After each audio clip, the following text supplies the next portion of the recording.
Fala pessoal, boa tarde. A gente vai começar agora a segunda metade da aula da disciplina de Teoria dos Grafos. Hoje é dia 29 de março de 2021 e sem mais delongas, bora lá.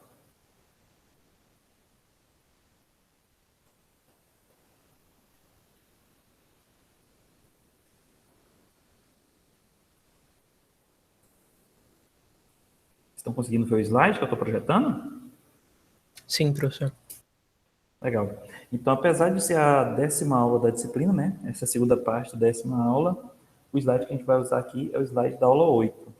A gente percebeu que a gente começou com o slide da aula 6, só que eu percebi que, na verdade, o slide da aula 6 ele foi usado na aula 6 e 7. Então, por isso que esse aqui é o da aula 8. Tá bom? Isso aqui é o que a gente já viu na disciplina, o que a gente vai ver nas próximas aulas. E agora a gente vai ver uma aplicação da busca em profundidade. Ok. Uma das aplicações mais famosas, talvez, da busca em profundidade é o algoritmo de reconhecimento de componentes biconexas do grafo. Pessoal, o que é uma componente biconexa do grafo? Uma componente maximal biconexa. Tá bom. Você deu a definição que você deu, foi a definição de bloco de um grafo. Tá correto. Mas eu perguntei o que é uma componente biconexa. Ok, um subgrafo que precisa tirar ao menos 2 vértices para deixar de ser conexo? Perfeito. Então, seguindo esse raciocínio, Hernandes, o que seria um grafo K-conexo? Um grafo que precisaria tirar K vértices ou arestas para deixar de ser conexo. Perfeito. Então, é isso aí que a gente vai estudar agora. Então, já que a gente sabe agora o que é um grafo biconexo, a gente já relembrou o que é um bloco, na verdade, vocês percebam que quando eu falo que esse algoritmo ele vai reconhecer as componentes biconexas, na verdade, eu estou falando que ele vai reconhecer o quê? O que você acabou de falar, Hernandes? Componentes biconexos maximais. Isso é a definição de quê? Blocos. São os blocos do grafo. Então, na verdade, esse algoritmo aí, a proposta dele é um algoritmo que reconheça os blocos do grafo. Tá. Um algoritmo também determina o conjunto de vértices de articulação do grafo como um passo intermediário. Seja G, o grafo, e T, a sua árvore de profundidade. Percebam que aqui está o conjunto de arestas da árvore de profundidade, né? Esse é de T, a gente já definiu isso na aula passada. Define-se a função LowPT. Essa função LowPT é uma função de vértice em vértice, que ela é definida do seguinte modo.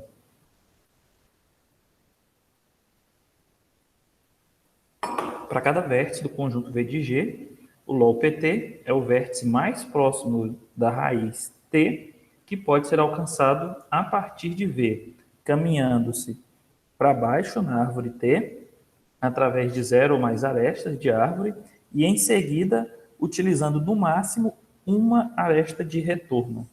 Vamos ver um exemplo aqui, para entender como é que a gente calcula esse LowPT.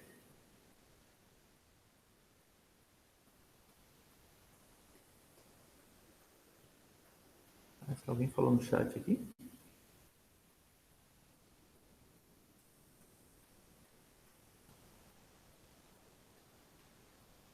LowPT. Vou lá, LowPT. Tá. Então, legal. Qual que era a definição de LowPT?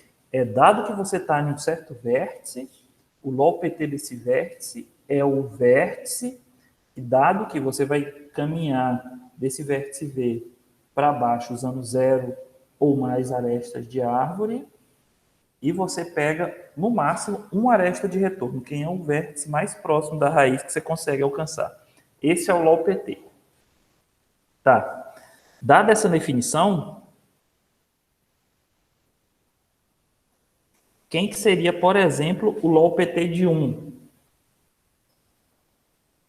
O LowPT de 1 aqui, ó, se você tiver no vértice 1, você pode andar para baixo, vamos dizer que você anda para o vértice 2, ou então pode permanecer no próximo 1, pega no máximo uma aresta de retorno, Quem é o vértice mais próximo da raiz que você consegue alcançar? O 8. Então, o LOLPT de 1 é 8. Seguindo esse mesmo raciocínio, quem seria o LOLPT de 2? O LOLPT de 2 também seria o próprio 8. Por quê? Você pegando 0 ou mais arestas para baixo, pega no máximo uma aresta de retorno para cima e é o vértice que você conseguir alcançar mais próximo da raiz. Então, de 2 também é 8, o LOLPT dele. Quem seria o LOLPT de 3? Seria o 2? Seria o 2? O 2. E o LOLPT de 4? 2 também. 2 também. Qual é o LOLPT de 5? 2. 2. O LOLPT de 6? 8. 8. O LOLPT de 7? 8 também. 8. O LOLPT de 8 é ele próprio, né? O LOLPT de 9? 8. E o LOLPT de 10? É o... É o 1 ou 2? 1. Porque perceba, o 10 é 1 porque você andando para baixo, pegando no máximo uma aresta de retorno, o vértice que ele consegue atingir mais próximo da raiz é 1. Tá? Então, assim é o jeito de calcular o LOLPT. Alguma dúvida sobre como calcular o LOLPT? Não. Beleza.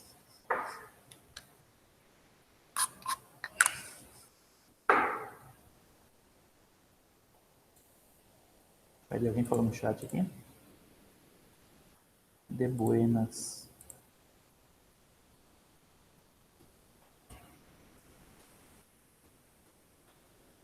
Tá.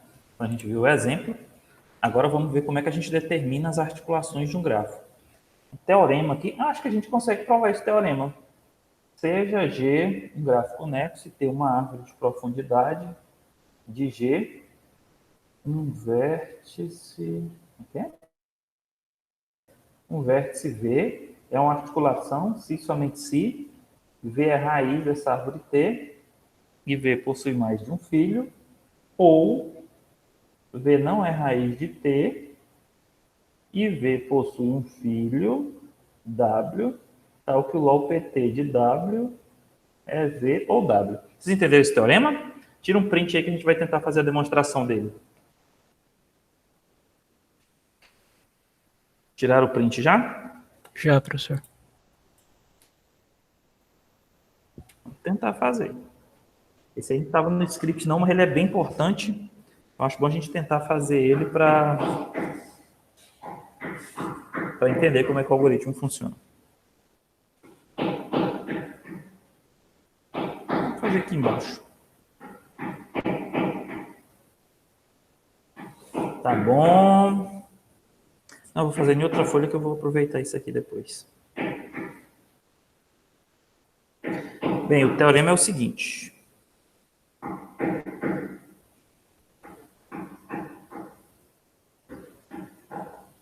O que ele diz mesmo? Ele diz que G é um gráfico conexo. G é um gráfico conexo. T é uma árvore de profundidade. E ele fala que tem um vérticezinho V que ele pertence a V de G. E V a articulação. É grande esse enunciado, hein? Articulação. E V é uma articulação. Ah, aqui tem um negócio, ó. Se, somente se.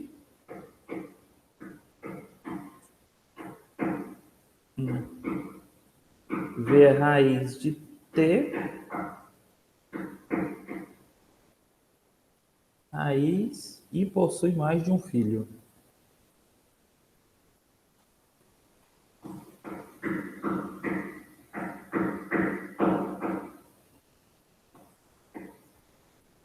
Ou 2. V não é raiz de T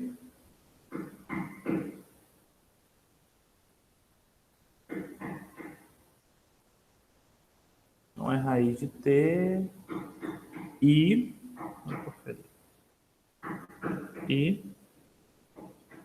V possui um filho W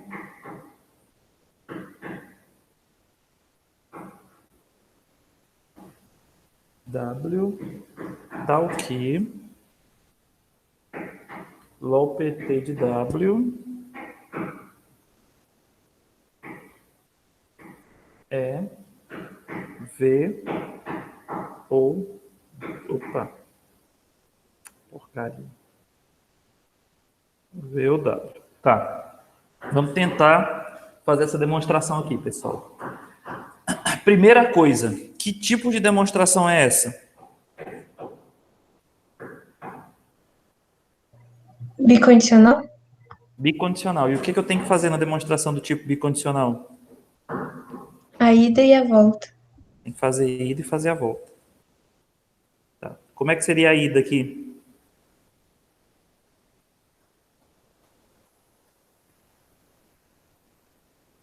Isso aqui tudo e o fato que V é uma articulação, né? Vou colocar resumido aquilo ali. Se V é articulação,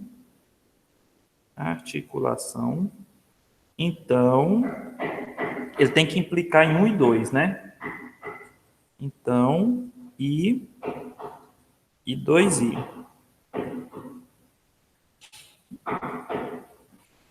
Ou, né? Na verdade é um ou aqui. I ou 2I. Tá. Vamos pensar aqui. Se V é uma articulação, vamos pensar primeiro aqui. Se V é uma articulação, então quer dizer que V é um vértice assim, né? E aqui eu tenho uma parte do grafo, vou dizer que, sei lá, o grafo G que ele é dividido em 2 subgrafos, G1 e G2, né?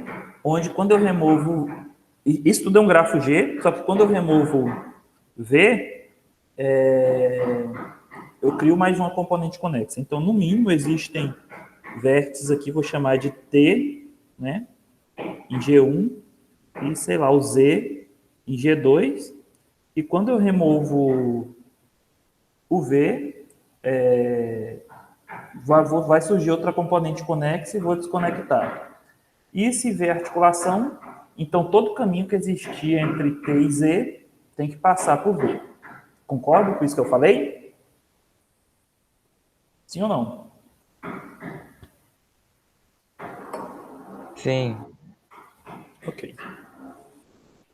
Então, vamos lá. Então, vamos supor que aqui vai existir uma certa árvore T, e aqui eu vou ter, se G, vou pegar só os vértices aqui, ó, o vértice T e o vértice Z que participam de G1 e G2. Sejam esses vértices T e Z aqui, vamos dizer que existe um vértice U, e eu vou dizer que o vértice V está lá em cima. Por que eu estou supondo isso aqui? Eu estou supondo que, estou querendo pegar esse primeiro caso aqui, ó. Eu estou supondo que V é uma articulação, ela possui mais de um filho, mas ela não é raiz dessa árvore. Então, vou falar para vocês, pessoal. Se T e Z, elas definem componentes conexas diferentes, e V não é raiz dessa árvore, pelo fato de V ser articulação, todo caminho entre T e Z teria que passar por V. Porém, se V não for a raiz dessa subárvore, o que acontece? Existe um caminho que vai de T para Z e não passa por T. Então, isso é um absurdo com o fato de V ser uma articulação. Então, a gente conclui que V, esse U tem que ser igual a V. Deixa eu escrever assim, fica melhor. U tem que ser igual a V. Então, esse V aqui não existe. Dessa forma, a gente provou I. Agora, provei isso aqui. Agora, quero provar isso aqui. Outro caso que pode acontecer é da árvore T ser uma coisa desse tipo aqui, e o vértice V está aqui. Só que o vértice V, ele não tem um filho, sei lá, vamos dizer do lado esquerdo. Ele só vai ter um filho. E esse filho de V vai ser o W. Ok?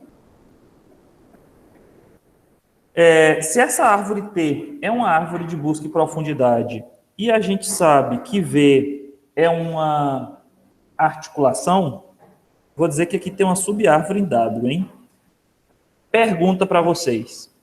Pode existir algum vértice X descendente de W nessa árvore aqui, de busca de profundidade, que ele vai ter uma aresta para algum ascendente, digamos Y, de V? Sim ou não? Pode existir essa aresta? Não. Não, por quê, Hermes? Porque formaria um ciclo? Tá, e aí, o que isso quer dizer, se formasse esse ciclo? Não seria uma árvore?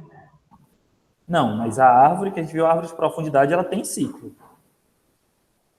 Né? Porque, na verdade, estou falando de aresta de árvore e aresta de retorno. Essa aresta em vermelho que eu coloquei seria uma aresta de retorno. Verdade. Então, estou perguntando por quê. Não, então não sei não, professor.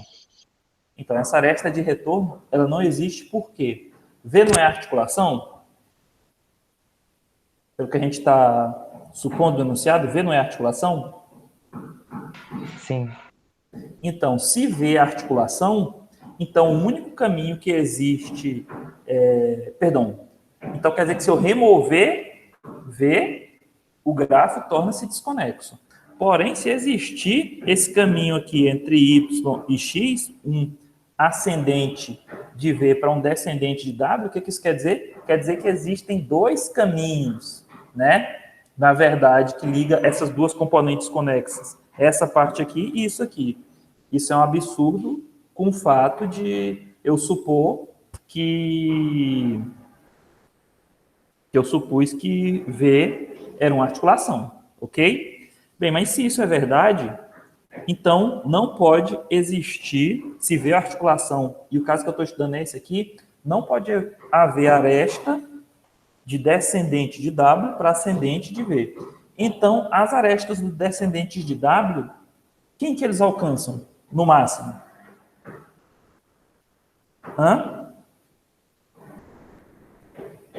Até onde que as arestas de W podem ir? Sabendo que V é uma articulação. Até W? As arestas de retorno de W, elas podem sair de algum lugar e chegar em W? Só em W? Elas podem chegar? Não tem outro lugar, não? Em V também? Em V também. Então, o que a gente conclui? Que o LOPT, não só de W, mas de todos os descendentes de W, mas para o caso particular que a gente quer dessa prova, a gente conclui que o LOPT de W é quem, no máximo? V. V ou V ou W? Mas... V ou W. V ou W. Deixa eu ver o que falta volta da prova agora, né? A gente supôs que V era uma articulação, aí a gente, no primeiro passo, a gente provou isso aqui, no segundo, que eu mostrou que não é raiz, possui um filho W, que o LOPT dele é V ou W. Perfeito, né? Vamos fazer a volta agora.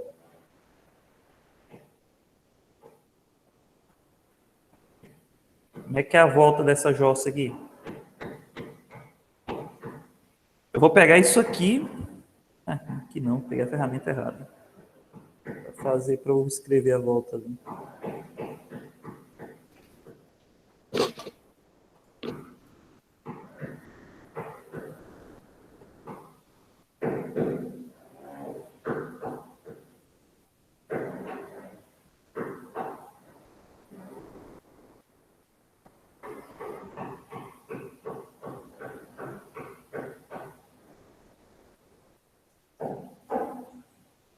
Deu para entender o que eu fiz aí, né? Eu não quero escrever aquele textão todo, eu resumi isso aí. Tá bom, pessoal? Tá bom. Ok. Então, vamos lá. Então, vou pegar primeiro o I aqui. O I diz o quê? Que V é a raiz de uma árvore e possui mais de um filho.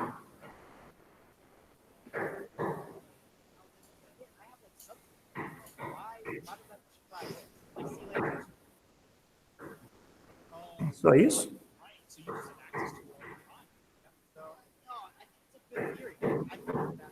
Espera aí, acho que está faltando alguma coisa aqui nesse enunciado. A raiz de T possui mais de um filho.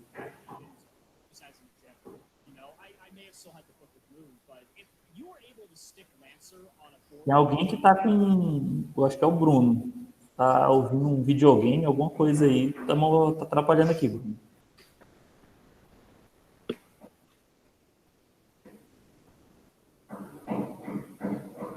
Tá, na verdade, qualquer um dos dois serve, né, para fazer a volta, porque é ou um ou o outro. Eu acho que para fazer com o primeiro fica mais difícil. Eu vou tentar fazer com o segundo com o primeiro, depois eu tento fazer com o primeiro. O segundo diz o quê? Que V não é raiz, mas possui um filho, W, e o LOPT de W é V ou W. Vou fazer o segundo primeiro. Isso aqui, qualquer um dos dois que você faz, já é o suficiente, porque é ou um ou o outro. Tá bom, pessoal? Então, beleza. Como é que é o 2? O 2 é... Oh, isso aqui não. O 2 fala que eu tenho... Como é que é? Tem uma árvore aqui. Eu tenho V. Aí eu tenho W aqui. E ele fala que o LOPT... V possui um filho W e o LOPT de W é V ou W. Tá. Então, 2 diz o seguinte, se eu tenho V e W é filho de V, aqui eu tenho uma subárvore qualquer, eu tenho V e W é filho de V, e o LOPT de W é no máximo V, ou é V, ou então é W, o LOPT do W, isso quer dizer o quê? Quer dizer que de todos os descendentes de W, no máximo que ele vai alcançar é V. Então, quer dizer que toda subárvore de W, ela está aqui, ó, pendurada, no máximo, no V. E o que isso implica para mim? A gente acabou de ver, né? Se todo mundo está pendurado, todo mundo que é descendente de W alcança no máximo o V, isso quer dizer o quê? Quer dizer que o V é uma articulação. Então, se 2 é verdadeiro, então V é uma articulação. Para o 1, eu acho um pouquinho mais difícil. Deixa eu pensar como é que faz um. V é raiz e possui mais de um filho. Só isso é o suficiente para eu falar que ele é uma articulação? Ah, tá, porque V é a raiz da árvore, entendi. Se V é a raiz da árvore, não tem ninguém para cima. V é a raiz da árvore, então V é a raiz aqui e tem mais de um filho. Quer dizer que tem gente para cá e para cá. Se V é a raiz, não tem ninguém aqui para cima de V, né? Então, quando eu retiro o vértice V, eu desconecto o grafo, essas partes aqui, ó, X e Y. Se eu desconecto o grafo quando eu removo V, o que isso quer dizer? Que V é uma articulação. Então, pronto. Então, pela ida e pela volta, por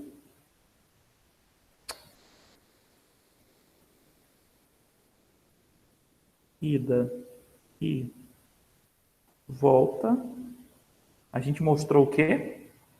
Tem número esse teorema? 4.1, pronto. Provamos que é teorema ou é lema? Lema.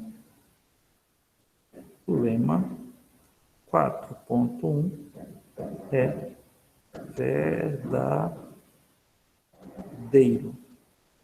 Isso aqui vocês entenderam que nesse aqui eu ainda fiz coisa a mais, né? Porque percebam que esse enunciado aqui é coisa do tipo se, somente se. E na volta, ele tem duas coisas aqui, ó, que ele fala ou um ou dois. Então, se é um ou dois, se tu provar que só um deles é verdade, é o suficiente. Ok? Mas, como você colocou um ou aqui, que pode ser um e pode não ser o outro, é bom você provar os dois também. mas provar só um era o suficiente. Deixa eu ver. Tá, tem outra coisa interessante que eu falei aqui sobre o LOL-PT. Eu acho que vai ser falado até nos slides da frente, mas eu acho que vale a pena adiantar. Quando acontece isso aqui, ó, quando o LOL-PT de um vértice W é V ou o próprio W, isso quer dizer o quê? Quer dizer que V é uma... O que é, pessoal?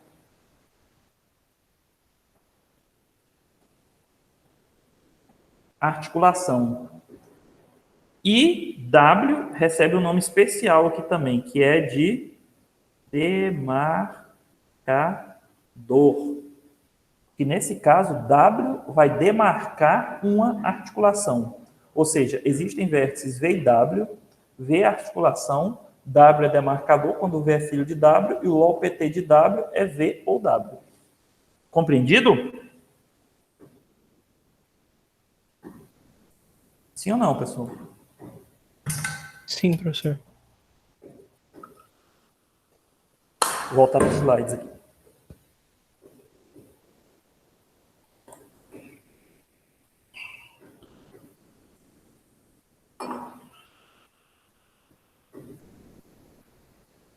Então, está provado esse teorema aqui. Lema, na verdade. Pelo lema 4.1, a gente conclui que é possível determinar as articulações de G através dos valores de LOL-PT. Para cada vértice V,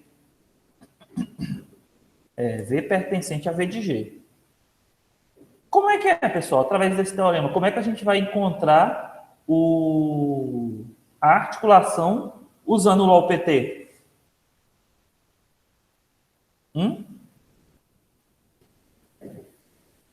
Esse primeiro bullet aí que ele falou.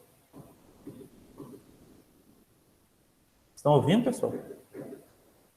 Sim, professor. Então, diga aí para mim, como é que faz para a gente achar as articulações dado o LOL-PT? Eu acredito que, nesse caso, seria uma articulação se o LOL-PT do vértice W incide em W ou V. V seria uma articulação. Exatamente, você vai encontrar as articulações baseadas nos demarcadores. Se você achar o demarcador, o pai do demarcador é uma articulação. Perfeito? Perfeito. Então, legal, vamos lá. Para calcular o LOL-PT, define-se para cada vértice V de G, V pertencente a V de G, a função G de V, como sendo o ascendente, a função G de V é o ascendente W de V mais alto em T, tal que a aresta VW é uma aresta de retorno. Vocês entenderam como é que calcula o G de V, pessoal? Sim ou não? Ih, rapaz, vocês estão muito tristes, hein? Creio que sim, professor. Vou projetar bem aqui, fazer um exemplo para vocês.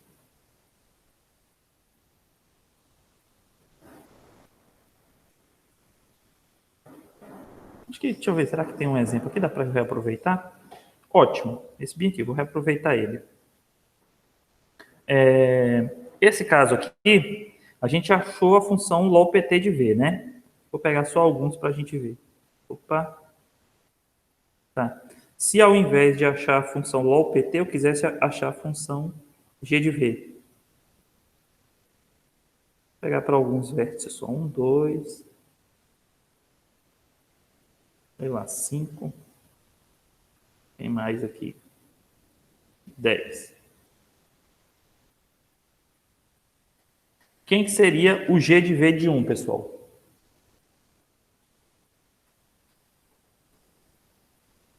Vocês entenderam a diferença de G de V? Fala aí. Seria o 10, professor?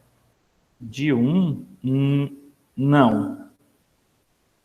O G de V de 1 seria 8. Qual que é a diferença? O LOL-PT, vocês vão caminhar para baixo e tomar uma aresta de... caminhar para baixo quantas arestas quiserem. De 0 a N arestas aí.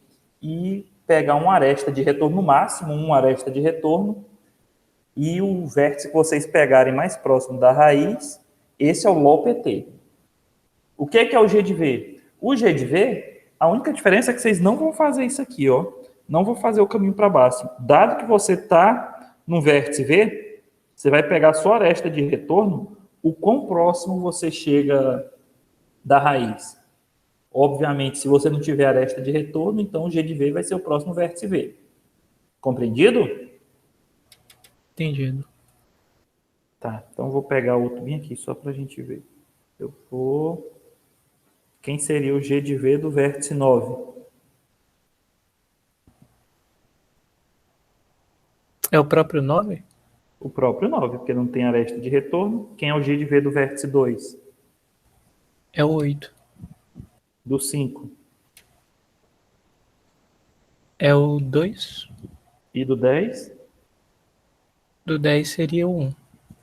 Perfeito. Correto aí que vocês fizeram.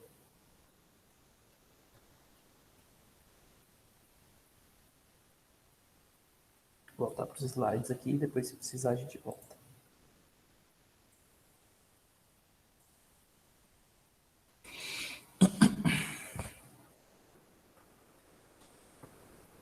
Tá, se não houver ascendentes nessas condições, então G de V é o próximo vértice, por definição. Os valores de LOL-PT são computados do seguinte modo. Ele vai falar aqui, ó, é um algoritmo para calcular o LOL-PT baseado no G de V. Tá, pessoal? Isso aqui eu não vou fazer não, que vai tomar muito tempo, tá bom? Eu vou deixar como exercício para vocês executarem e entenderem esse algoritmo aqui de determinar o LOL-PT. Ele também vai ser bom para ajudar vocês a responder as questões, acho que 6 e 7 da última lista, da lista 3. Tá? Determinar o valor de LOL-PT. Os valores de LOL-PT também podem ser obtidos pela aplicação de uma busca em profundidade. Após a construção da árvore de busca, percorre-se a árvore de baixo para cima, isso é, um nó só é considerado após todos os seus filhos serem computados, efetuando o cálculo. Por quê, pessoal? Que eu só posso calcular o LOL-PT de um vértice, eu tenho que descer e até as folhas, calcular das folhas para cima. Vocês conseguem me dizer? Por que tem que ser assim? O cálculo?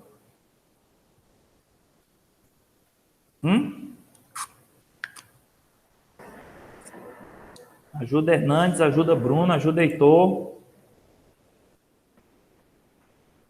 Ajuda Thaís. Tô tentando desenvolver um raciocínio aqui, professor, mas não tô chegando em nenhum lugar, não. Como é que eu calculo o LOL-PT? Eu não vou para baixo e pego uma aresta de retorno para conseguir alcançar o vértice mais próximo da raiz? Não é assim que eu calculo o LOL-PT?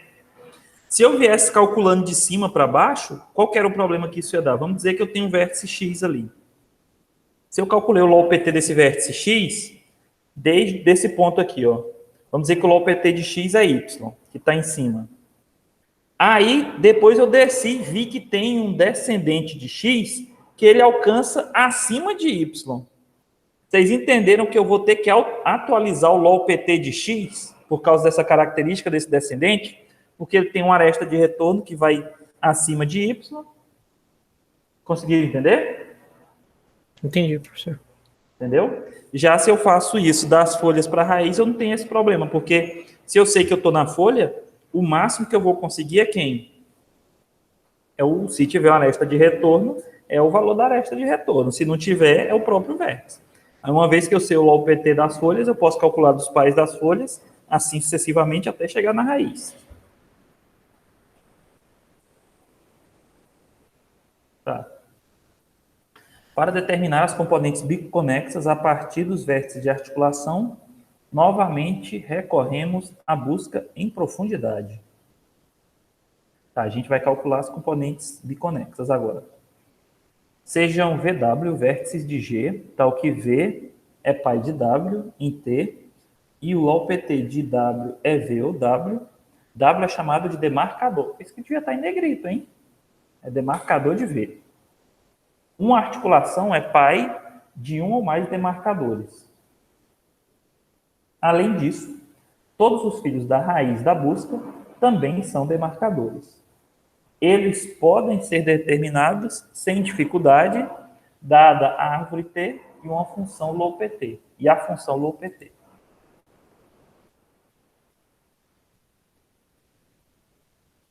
Tá, isso aqui, vamos ver o exemplo aqui ou aqui? Vamos ver esse lema aqui, o que ele diz. Um grafo G conexo e T uma árvore de profundidade de G, sejam os vértices VW, W demarcador de V, tal que a subárvore TW de T com raiz em W não contém articulações de G, então os vértices de TW juntamente com V induzem uma componente biconexa em G.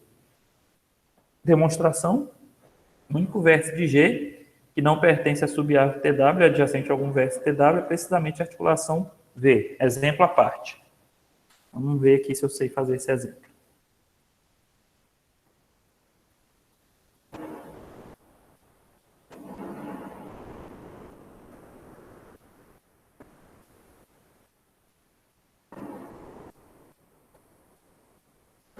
Eu acho que era até esse ali mesmo.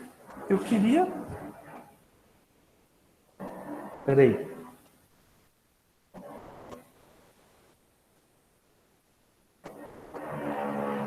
Não, não era esse não. Qual era? Ah, que era esse? Não, não era. Espera aí, pessoal. Eu acho que eu tinha deixado um exemplo feito aqui, só que eu não sei onde é que eu botei ele. Não era esse. Não era esse. Não era esse. Ai, gente, não fiz não. Tá bom.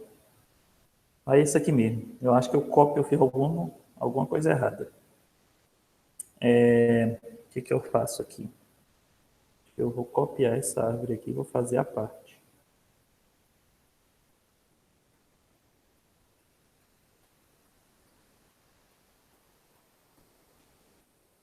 Eu tinha um exemplo aqui, eu acho que eu apaguei ele sem querer, não sei. Mas dá para fazer aqui. A única diferença é que agora não vai ter o grafo para a gente ver. Mas o grafo eu vou mostrar para vocês no livro do Jaime lá. O gráfico que fala de biconectividade está na página 90, a figura 4.5. Vou colocar aqui para vocês. Figura 4.5 da página 90 do livro do Jaime. Aí tem na figura A, tem o grafo, e na B tem o resultado dessa busca em profundidade. Tá bom. Então, agora a gente quer efetivamente saber como é que a gente vai encontrar as componentes biconexas do grafo, né? Em primeiro lugar, deixa eu ver se dá para aumentar aqui. Ótimo, ficou melhor para mim. Melhor assim. Vou puxar aqui para ficar essa palavrinha figura. Então, para eu definir as componentes biconexas, primeiro eu preciso achar quem são as articulações do grafo. Quem são as articulações desse grafo aqui, pessoal? Hã?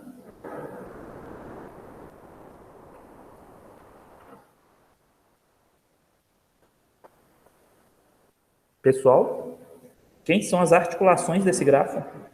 As articulações consideram as arestas de retorno também, não é, professor? Eu não entendi o que você perguntou, não. Para marcar as articulações, eu preciso observar as arestas de retorno também, certo? Com certeza. Então, eu imagino que o 2 e o 8 sejam articulações. Perfeito. Então eu vou chamar de V, essas articulações. 2 e o 8 são articulações.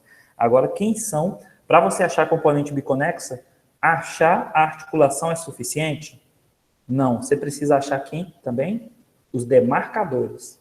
Quem são os demarcadores das articulações aqui desse gráfico? Lembrando que isso aqui é uma árvore resultante da busca de profundidade de um grafo, hein? Eu não sei se foi essa, não foi essa que a gente fez, não. É outra árvore aí. Pergunta: quem são os demarcadores desse grafo?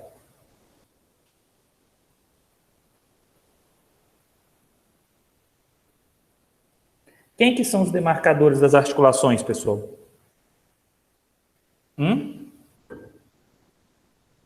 4 é demarcador da articulação 2?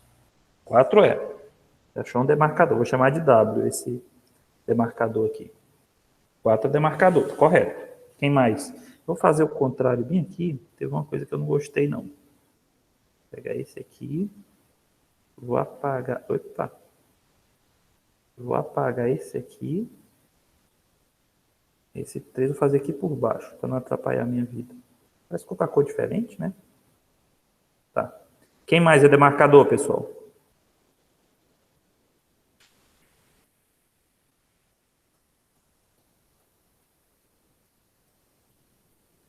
Quem mais? Só o 4 é demarcador aqui? 6 e 9 são também, professor? 6 e 9 também. Só esses? Hã? 7 seria demarcador também? 7? E aí, pessoal, 7 é demarcador?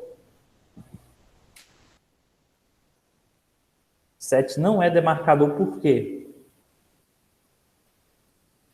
Porque o demarcador necessariamente ele precisa ser filho de uma articulação, né? Então, tem alguém mais aqui que é demarcador?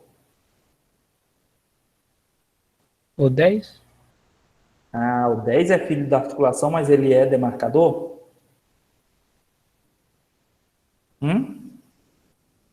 Ele é demarcador? Qual que é a definição que a gente viu de demarcador? Ele tem que ser filho da articulação e a gente viu alguma coisa sobre o LOL PT dele. O LOL PT dele tem que ser o quê? O próprio vértice ou articulação? Quanto que é o LOL PT de 10?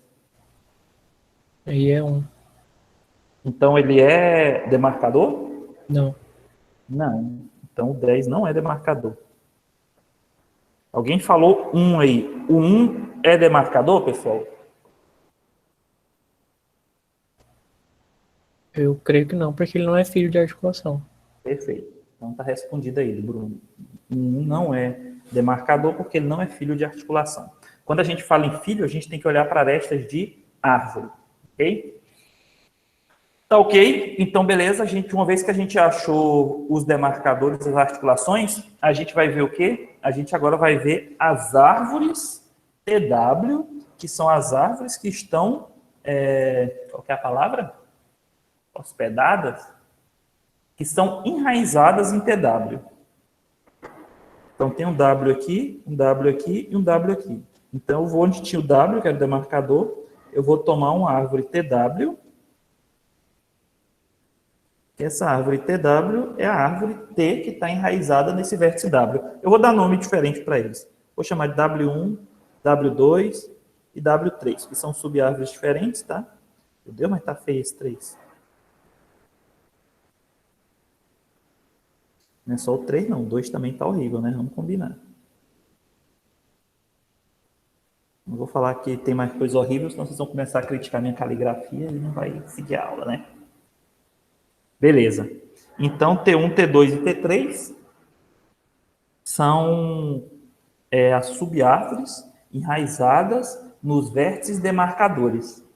Só que a gente viu que quando a gente vai achar um bloco do grafo, qual é o único vértice que os blocos compartilham, pessoal? 2 blocos podem ter no máximo um vértice. Não, isso é verdade? Não, isso é mentira que eu estou falando. Ou é verdade? Na verdade, nem sei. Tá, mas a pergunta que eu quero fazer... na verdade, a pergunta que eu quero fazer não é essa. Na verdade, se 2 blocos têm um vértice em comum, o que eu sei sobre esse vértice? Que esse vértice é uma articulação.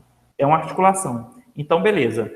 Vou ver a subárvore TW1 e a subárvore TW2.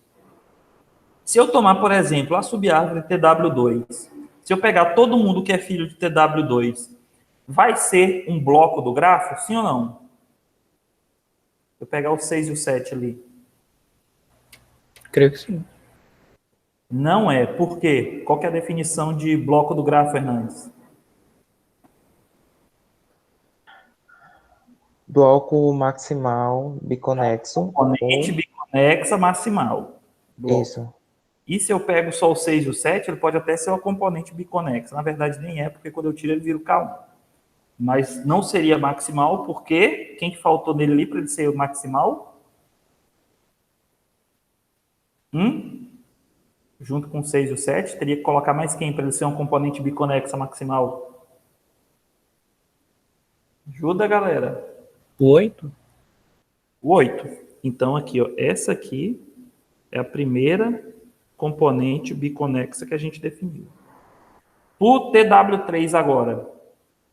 Se eu tomasse só a subárvore enraizada aqui em TW3, isso aqui seria um bloco do grafo? Sim ou não?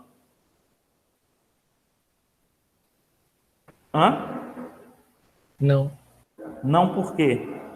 porque não é o conjunto maximal.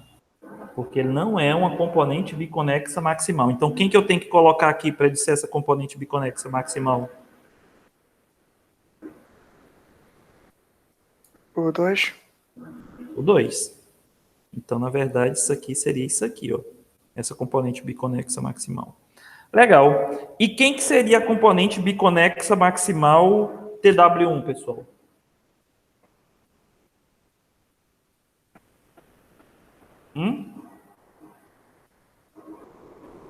Me ajuda aí. Quem que seria a TW1? Se eu pegasse todo mundo que está do 9 para baixo, seria essa componente biconexa? Sim ou não? Repete, professor. Se eu pegasse essa subárvore aí, com todo mundo que está do 9 para baixo, seria uma componente biconexa maximal? Não, precisaria pegar o 8. Se eu pegasse o 8, descartasse só o 6 e o 7, pegasse todo mundo, seria uma componente biconexa maximal?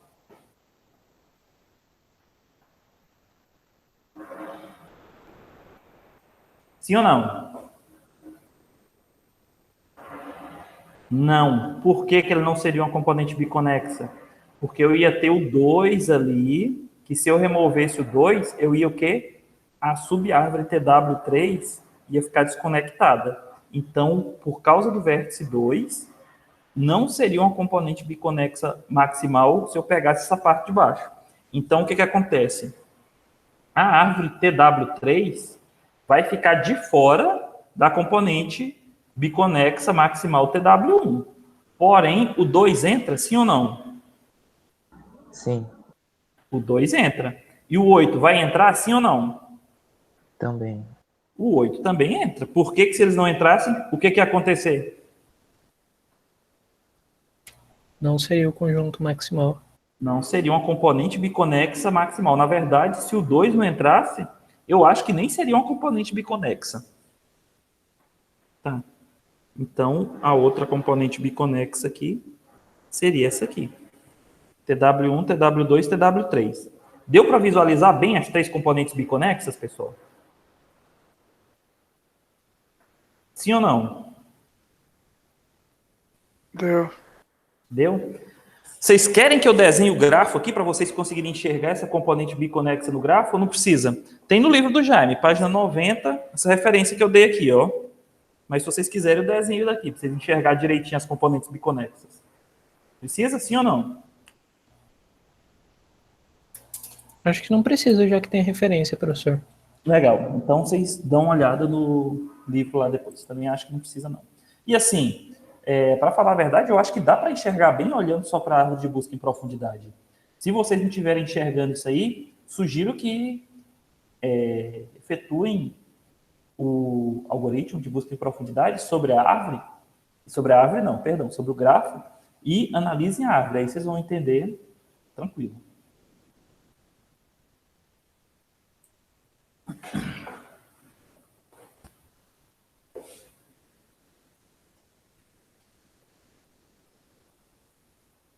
Tá, então a próxima aula a gente vai ver busca em profundidades em digrafos. Vai ficar uma leitura sugerida para vocês, aqui da página 92, seção 4.5, que trata exatamente desse tema. Busca de profundidade em digrafos. Vou dar uma dica para vocês agora. Em uma das questões, lá da lista 3, não sei se é a questão 6 ou 7, ele pede para você fazer uma modificação nesse algoritmo que determina as componentes biconexas para encontrar as pontes, né? Dica, vocês vão usar alguma coisa parecida com isso. Você achar um demarcador, ver o LOPT do vértice, fazer alguma coisa aí, o que é que tem? Esses demarcadores vão ter relação? Como é que eles têm que estar na árvore? Ou se tiver uma ponte, como é que fica, como é que é uma ponte em uma árvore de busca de profundidade? Entendeu? Se faço essas perguntas, como é que é o LOPT de um vértice que é uma articulação e está numa ponte? Como é que é uma aresta ponte na busca em profundidade? Quando vocês souberem responder essas perguntas, vocês vão saber escrever o algoritmo. Ok? Alguma dúvida sobre a aula de hoje, pessoal? Pessoal? Várias, mas eu acho que tem que organizar primeiro antes de perguntar. Tá bom. Bem, então vocês se organizem, pensem. Se tiver alguma dúvida, vocês podem trazer para a próxima aula, tá? Próxima aula eu já passei o material para vocês, de grafos. Estudem, eu sei que foi bastante coisa hoje, mas pensem que foi 2 aulas que a gente tentou condensar. Eu acho que a gente avançou bem e acho que não tem nada mais, não. Bem, se não tiver nenhuma dúvida, acho que a gente pode terminar a aula. Professor, Fala, Thaís. eu tenho uma dúvida sobre os slides. Não sei se Qual? o senhor comentou no começo da aula, que eu cheguei um pouco atrasada, mas tem o slide da aula 9, tá o mesmo da aula 8. Mas eu acho que é isso mesmo. Eu acho que a gente não conseguiu terminar o conteúdo da aula e eu só repeti. Mas eu tenho uma dúvida, Eu eu acho acho que que tá... conseguiu, não, professor? Perdão? Eu acho que conseguiu, até porque eu olhei também o slide da aula de hoje, o da parte 1 era para ser o outro, e aí tá faltando o que seria a aula 7. Uhum. Então, mas eu já expliquei, porque quando eu ministrei essa disciplina no semestre passado, a aula 6 ela foi 2 aulas. A aula 6 foi a aula 6 e 7. Por isso que dá 6 pula para 8. Deixa eu ver Ah, aqui. sim. Vou ver aqui. Você está falando que o da aula 5, o que, que tem mesmo, Thaís? Calma aí. A aula 9, sem ser o slide, que seria slides aula 9, 22 de março de 2021. É o mesmo da aula 8, que é o slide aula 5.8. Não, então. Peraí, deixa eu ver da aula 9, aula 5, 8. Vai na aula 9 que eu não coloquei nem slide. Por quê? Ah, eu vou ver o que é o problema. Eu não sei o que foi, não. A gente teve um slide diferente na aula 9, porque aqui para mim eu nem coloquei slide aqui. Eu pensei que era... tivesse... Peraí. Aula 8, a gente falou sobre o quê? Vocês lembram? Eu acho que tá certo, Thaís. Sabe por quê? Deixa eu ver bem aqui, ó. Não, acho que tá certo. Porque aqui, ó, eu acho que na aula 8, a gente construiu estrutura de adjacência de um digrafo e a gente estudou aquele método de ordenação por caixas, né? Counting sort. Não sei se a gente chegou a ver coloração aproximada na aula 8. A gente chegou a ver isso, pessoal? Eu acho que sim, acho que a gente viu um algoritmo de coloração aproximada. Aí o que acontece? Na aula 9, a gente viu um segundo algoritmo de coloração aproximada, um pouco mais melhorado, e a gente viu o que mais? Árvore de decisão. Aí pronto, foi isso aí. Eu acho que basicamente a gente viu radical sort, essas coisinhas assim. Então, aula 8 e 9, eu reutilizei esse slide da aula 5, que está marcado como aula 5, entendeu? E se você for ver, o final do slide é diferente. Os últimos slides, o comecinho é igual, mas os últimos slides são diferentes. Que eu coloquei mais um exemplo lá no slide da aula 9. Ok? Ok, Você dá uma olhada, se você ainda não estiver entendendo, você pode me mandar o e-mail que eu te respondo certinho, tá? tá bom. E eu vou também Obrigada. verificar as aulas para ver se é exatamente isso que eu falei. Mas eu acho que sim, dei uma olhada no slide aqui, pelo que eu lembro da aula, acho que é isso mesmo. Qualquer coisa tá na aula gravada. Tá bom. Mais alguma dúvida, pessoal? Creio que não, professor. Então, beleza. Então, por hoje está encerrado nossa reunião aí. Obrigado. Foi um prazer inenarrável estar com vocês hoje aqui. E até semana que vem, Estudem de grafos lá, que semana que vem pau canta, hein? Valeu, Boa até mais. semana. Boa semana para vocês também. Bom descanso.